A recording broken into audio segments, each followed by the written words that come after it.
It's always dudes who look like this who think they're the master race. Hey, hey, hey, hey. Macho. He said it. Keith Edwards, he said it. I mean, we was all thinking it, but he went ahead and said that. And he made that nice little photo collage right there also as well. See, I wouldn't have been able to do that because I wouldn't have been able to crop those photos like he did because there's some weird shapes in there. So that's good work that he did, at least on the photo collage.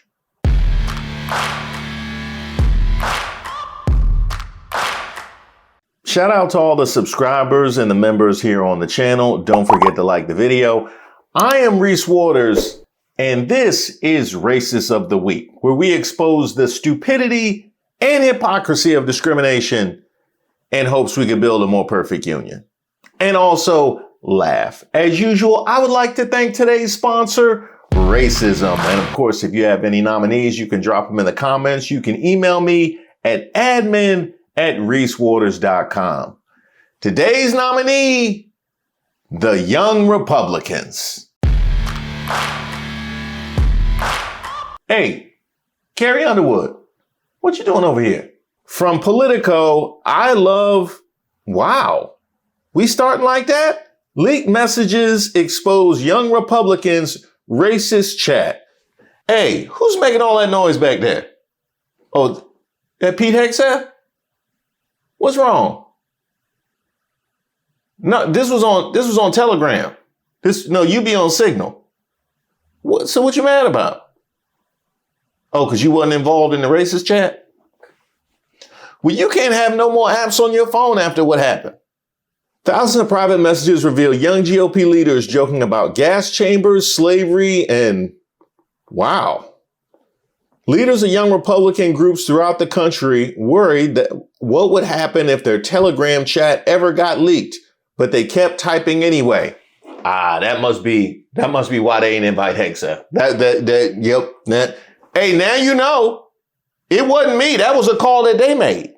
They referred to black people as monkeys and the watermelon people and mused about putting their political opponents in gas chambers. They talked about their enemies and driving them to unalive themselves and lauded Republicans who they believed support slavery.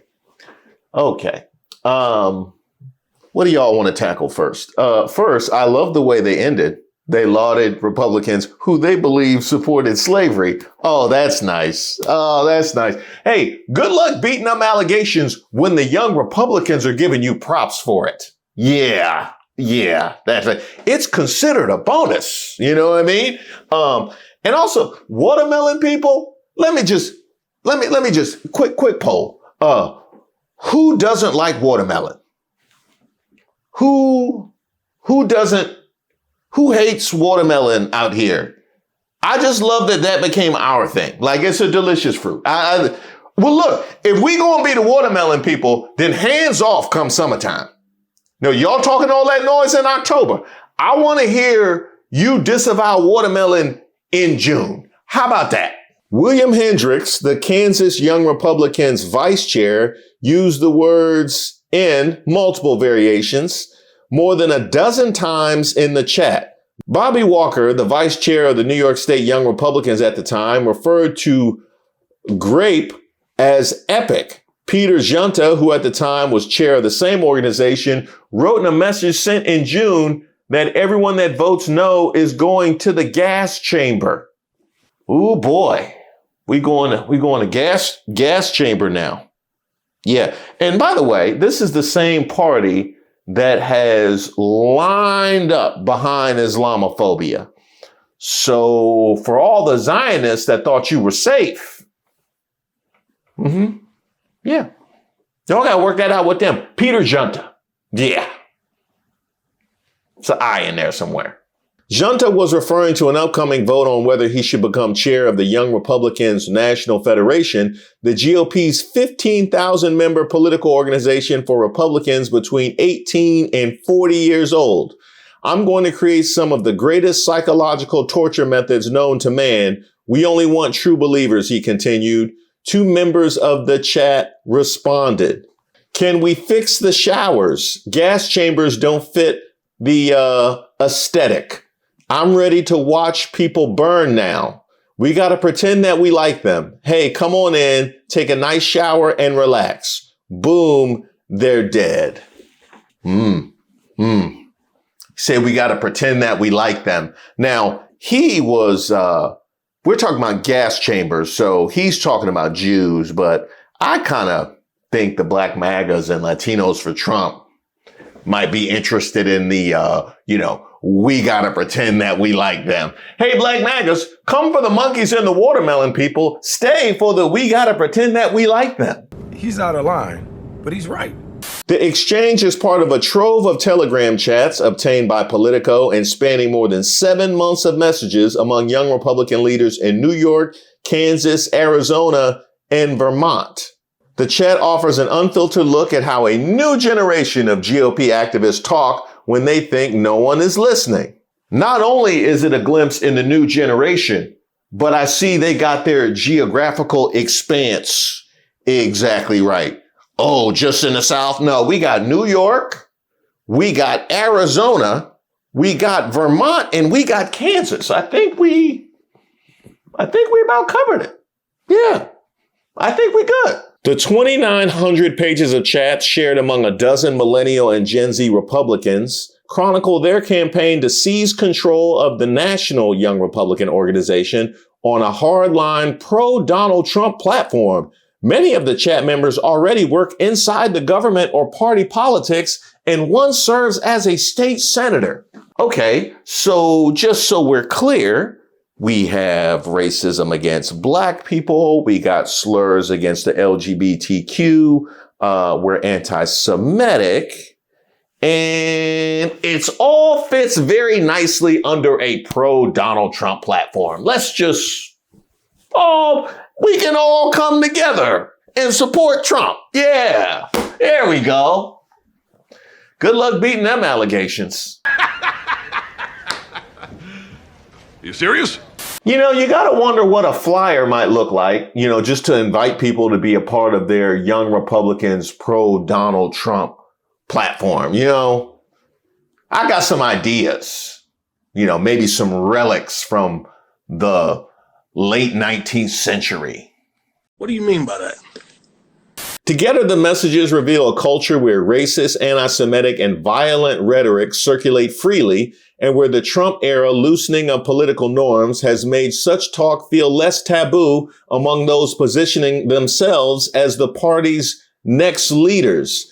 The dynamic of easy racism and casual cruelty played out in often dark, vivid fashion inside the chats where campaign talk and party gossip blurred into streams of slurs and violent fantasies.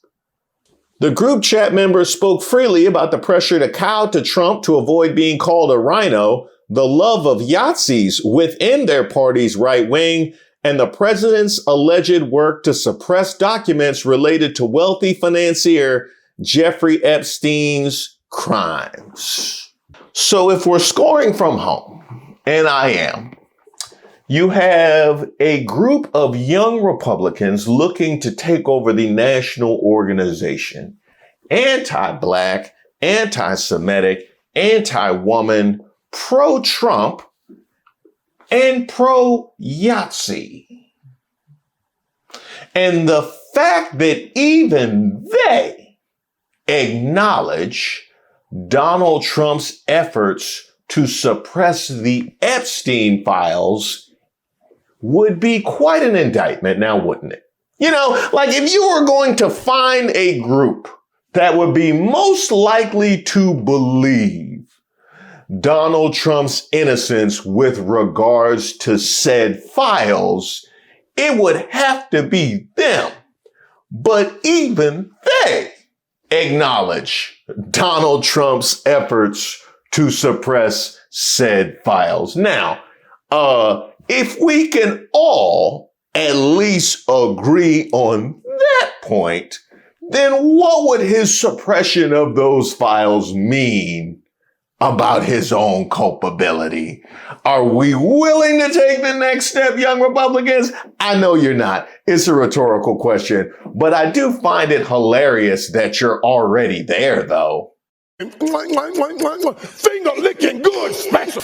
Now, just in case you wanted to put some faces to some of these comments, here you got Peter Junta, the lover of the mustache man himself, who said that everybody that votes no is going to the gas chamber. Here we got Joe Molino. Can we fix the showers? Gas chambers don't fit the aesthetic. And boom, they're dead. We get Alex Dwyer with a nice little 1488, which is shorthand for Heil. And Trump's too busy burning the Epstein files. Here we got William Hendricks, who is a lover of ends and not in the good way, who also like to say, would he like some watermelon and Kool-Aid with that?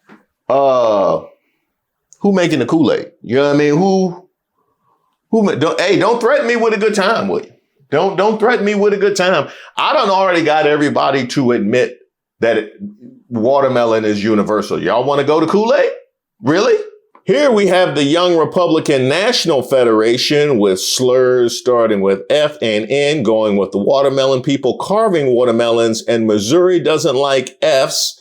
We get Samuel Douglas. She just didn't bathe often, and you're expecting the Jew to be honest. We get Beaner and Spick from Luke Mosselman, and also I'd go to the zoo if I wanted to watch monkey play ball.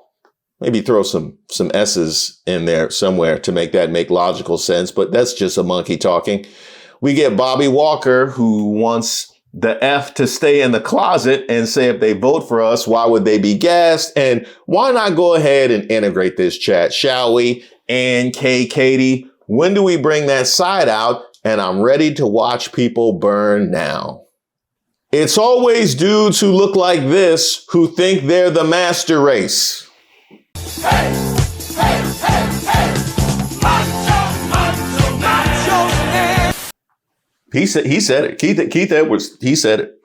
I mean, we was all thinking it, but he went ahead and said that. And he made that nice little photo collage right there also as well. See, I wouldn't have been able to do that because I wouldn't have been able to crop those photos like he did because there's some weird shapes in there. So that's good work that he did, at least on the photo collage. Maybe they said masturbate, just from looking at it seemed like that would fit, I just use my context clues. I think that maybe you misheard them. From Jessica Tarloff, when someone shows you who they are, believe them. And yes, William Hendricks, the vice chair of the Kansas Young Republicans and former staffer to Attorney General Chris Kobach, did tell us exactly who he is. Although, to be fair, I don't know if he can be expected to exhibit good judgment. I don't know if he can be expected to exhibit good judgment or really take a lot of concern with how he presents himself. I don't know that that's a reasonable expectation for him.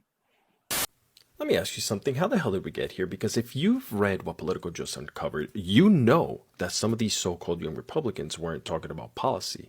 They were talking about grape being epic, about gas chambers, about slavery jokes, about Jews and black people, like it was some kind of twisted group chat from 1939. If you're new here, my name's Alexis Cardozo. I'm a United States Marine Corps veteran. We're talking about thousands of messages, racist slurs, anti-Semitic jokes, and I'll be posting some of them on here as we speak. People literally writing things like 1488, white supremacist code for Hail Hitler. A guy describing grape as epic.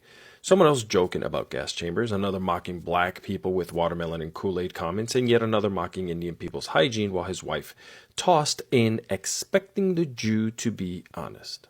Now, these aren't random trolls. These are leaders. People sitting in state chapters of a national organization tied to the Republican Party. And here's what really ticks me off. They're only sorry now because they got caught, not because they believe it's wrong, not because they finally realized the weight of what they said, but because it got out there, because people saw who they really are. And you know what? There's thousands of people who speak like this every single day, both online and in real life, who now feel safe doing it. And I'll tell you why. Because this entire Trump-era GOP has made it normal. They laugh it off. They call it free speech. They say, oh, people are too sensitive. No, this isn't too sensitive. This is dehumanizing. This is the same toxic mindset that history taught us leads to violence, genocide, and hate-fueled power. And you can't separate Trump from it. He is the culture that made this possible. When the top guy jokes about migrants poisoning the blood, when his administration turns ICE into a weapon, when he invites extremists to dinner, this is what trickles down. This is the next generation of Republican leadership. And it's really terrifying. So here's what I want to ask you, and I want you to think about this before you answer.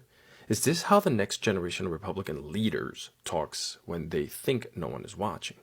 What do you think they'll do when they're the ones writing laws?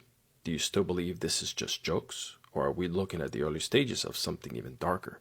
Something this country swore we'd never repeat? Politico reported on a group chat of a bunch of young Republicans. I'm wondering your thoughts on that, and does this reflect, is it just some bad young apples in this chat, or do you think that there's a toxicity around the entire party? Some bad apples. These are the future of the Republican Party. This was so vile.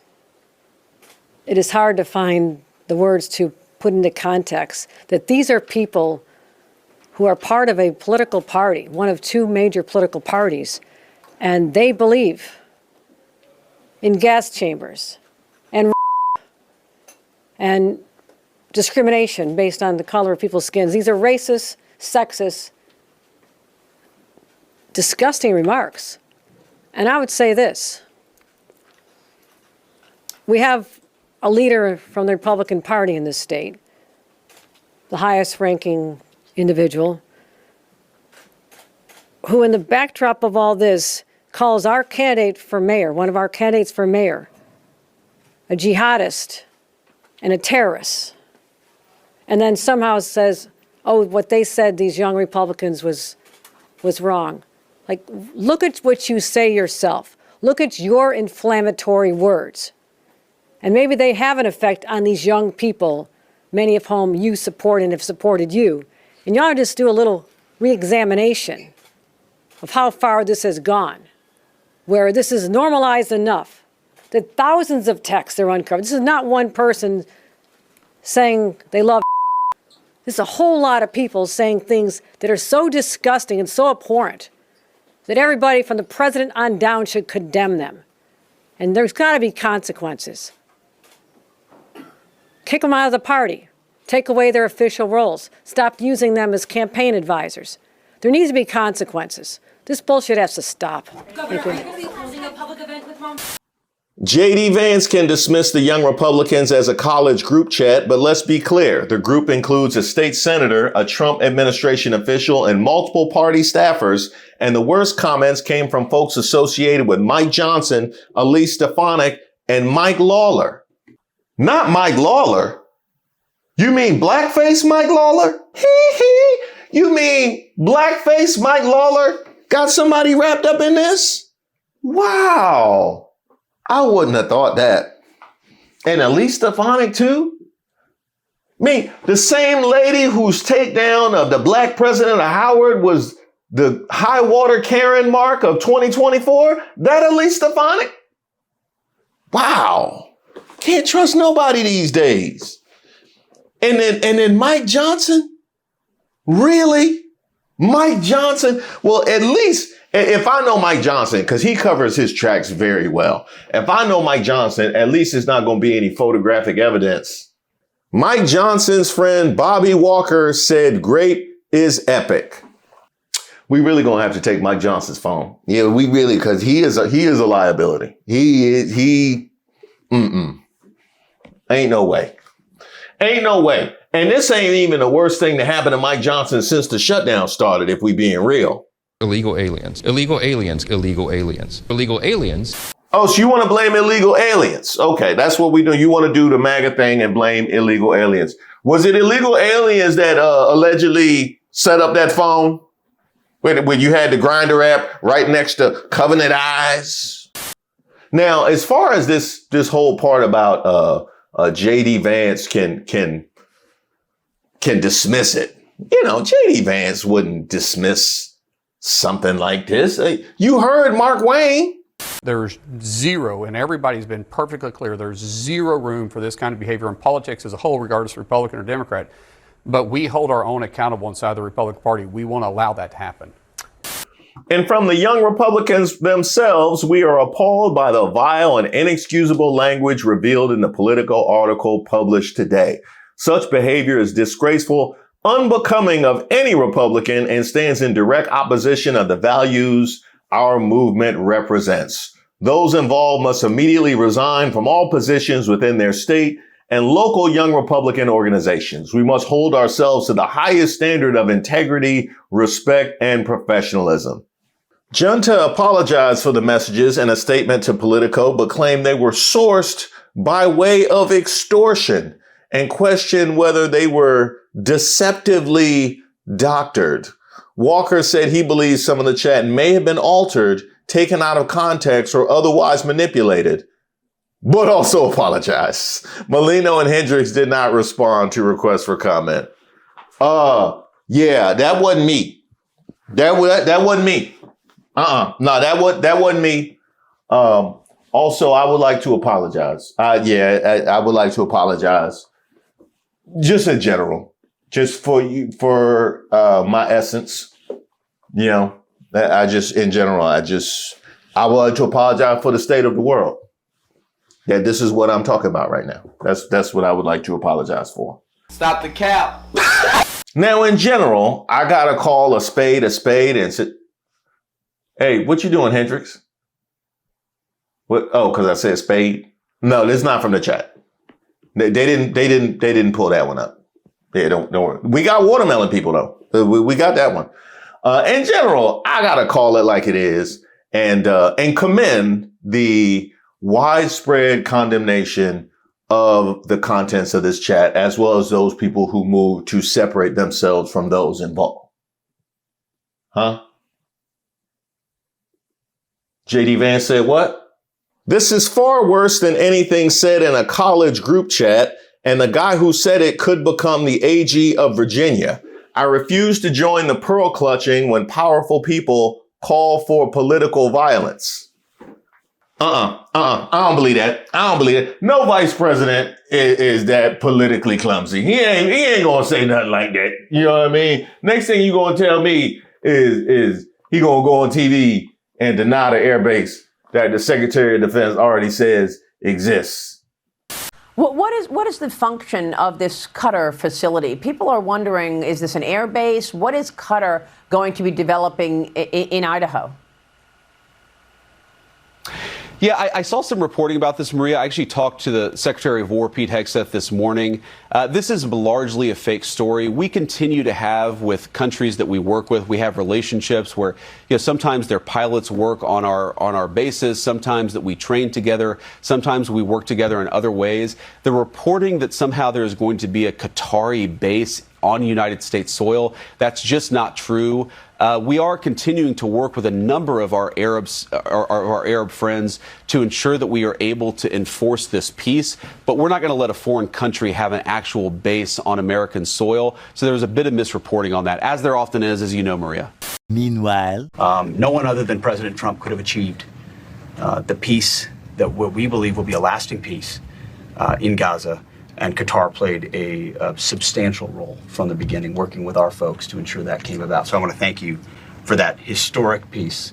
We look forward to joining the president as that gets, it's already been delivered, but as that's formally signed as well. And I'm also proud that today we're signing a letter of acceptance to build a Qatari Emiri Air Force facility at the Mountain Home Air Base in Idaho. The location will be host a contingent of Qatari F-15s and pilots to enhance our combined training, increase lethality, interoperability. It's just another example of our partnership. And I hope you know, Your Excellency, that you can count on us. He really said that? So that means he probably he really tweeted that? Next thing you're going to tell me is the couch rumors are true. Hey guys, it's JD Vance, and I have been spending this government shutdown in my favorite place in the world, IKEA. My schedule is pretty packed with doing 1 day of interviews a week, but luckily, I get to come to my happy place. Now, some of you might think it's easy to pick out a couch, but I'm here to tell you it's quite hard. It's hard to do. It's got to feel good against your skin. It's got to feel good when you put your weight into it. And it's got to feel great when you're laying on top of it. You need to make sure it's sturdy and can withstand a long, vigorous sit. And you need to make sure it's comfortable for the sitting that you're going to do. Make sure you look good sitting on it and check it from every angle. And try not to get overwhelmed while you're shopping. You want this couch to be perfect. The look, the feel, and everything in between. Because you want this to last. I mean, the couch is certainly going to last longer than I'm going to last. I mean, pretty soon you'll find the perfect couch for you, and then you can leave before anyone has to ask you to. No, we coming back. We coming. Cause being in the racist chat with other people is one thing. Being a whole vice president and trying to whitewash it when your own party, the people underneath you, have reacted with outrage. Oh no. Hey, we coming right back. Matter of fact, we gotta get a whole new order of Races of the Weeks in, because I've already given out all the ones with JD Vance's name on it. So, hey, same time, same place? Oh, yeah. I'm going to keep the same energy. Hey, like it's watermelon on the line. Thank you guys so much for supporting the content and for keeping the energy from September pushing all the way into October. Wake me up when September ends. Pale September. Wait a minute. No, I said October. We supposed to be doing October. What you mean ain't no October songs? No.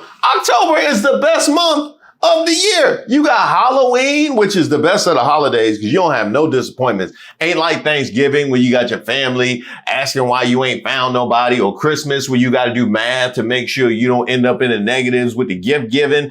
Everybody loves candy. I know everybody loves candy, and your aunties get a re-up because it's about time they got some new candy, because they be giving you that same peppermint candy since you was 7 from the bottom of that purse. They need some new candy, and Halloween is the perfect time to do so. You got the beautiful fall foliage and the changing color of the leaves. The weather opens up your whole entire closet. You can wear whatever you want. Not to mention it is Libra season, and Libras make the world go round. If it weren't for Libras, we be all out of whack.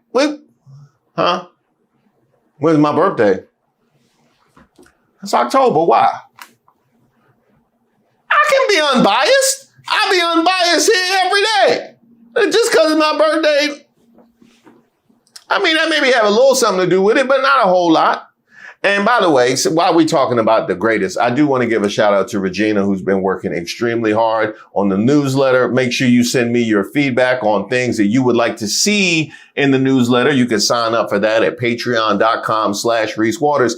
And I must tell you how touched I was. I had some issues with the platform and had to do a late night impromptu premiere the other day, and almost 1,500 people showed up. No warning, on a Saturday at like 11 o'clock at night. Not to mention the fact that lovely Nola was able to show up and be a mod at that particular premiere. And I'm going to tell you, it was rough. It was rough. Yeah, she was out there, and she was out there like Atlas. Yeah, it was bad. It was bad. It was like Sunny at the Causeway.